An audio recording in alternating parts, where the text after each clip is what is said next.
You're listening to 90.1 FM, WABE Atlanta, your home for the classics and NPR News. Up next, Nuclear Forest, a brief history of the Georgia Nuclear Aircraft Laboratory in Dawsonville, Georgia.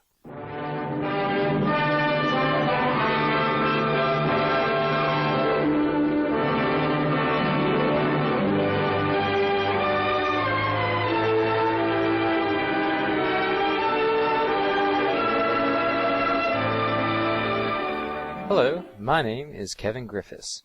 Shortly after World War II, the United States Air Force investigated nuclear propulsion for a new type of bomber. Powered by the atom rather than internal combustion, these aircraft would fly for days at a time rather than hours, and would be an effective deterrent against the growing menace of the Red Bear.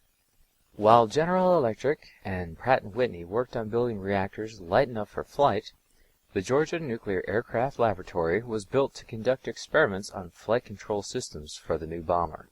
The analytical lab is already functioning smoothly. Here, the effects of radiation on the test articles will be analyzed and recorded, and the records used as a basis for evaluation. It is expected that from findings in the analytical lab will come some of the answers needed for nuclear flight. The challenge of designing a reactor that was both light enough for flight and shielded well enough to ensure survival of the flight crew proved insurmountable with the technology available at the time. With the success of mid-air refueling and the construction of the new Atlas intercontinental ballistic missile, the project was shelved. The Georgia Nuclear Aircraft Laboratory continued to operate for a number of years after the termination of its founding project. Among other experiments, the 10-megawatt reactor was used to flood a portion of the forest with radiation to simulate fallout from nuclear war, in order to better understand its effects on plant and animal life. The site was decommissioned in 1971 and sold to the city of Atlanta. Reporter Matt Bradshaw interviewed Forester Tony Page of the Georgia Wildlife Commission to find out a little more. Basically, the city of Atlanta purchased the property in the early 70s from Lockheed, and at that time, all of the old buildings, with the exception of one, the hot cell building, was destroyed.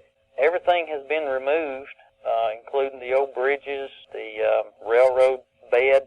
I think part of the gravel actually went to Dawson County. The only standing building is the hot cell building, where they actually conducted all the radioactive tests they were doing, and they operated in that building for several years, for 20 years, I guess. And it was radioactive, and the decision was made that, to just fence it off and keep people out of that area because it was going to be so expensive to take the building down and haul it away. So, has there been issues with trespassing and vandalization? There has, and that's been going on, since the 70s. And even though there's a fence there, from time to time, people will go under the fence or over the fence, and they'll crawl in there. Of course, law enforcement from time to time do catch them in there, and they write them a citation for it.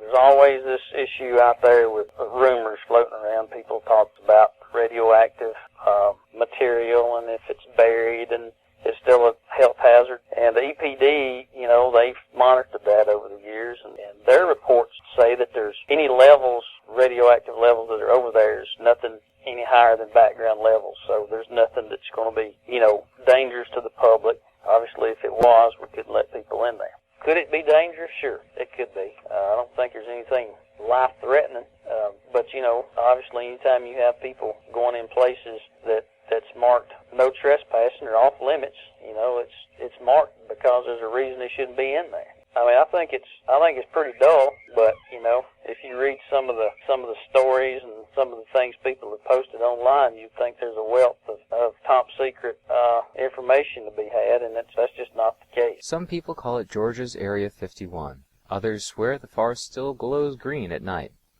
If nothing else, the crumbling ruins of the Georgia Nuclear Aircraft Laboratory remain as a silent monument to the Cold War and a time when atomic power was our future.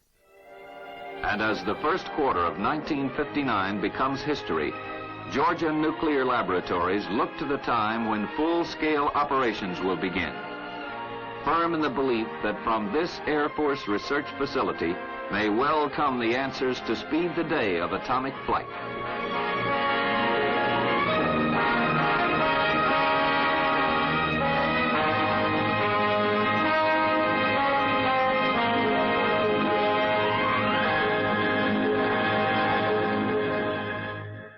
Matt Bradshaw, reporter. Anita Suri, editor. Kevin Griffiths, producer.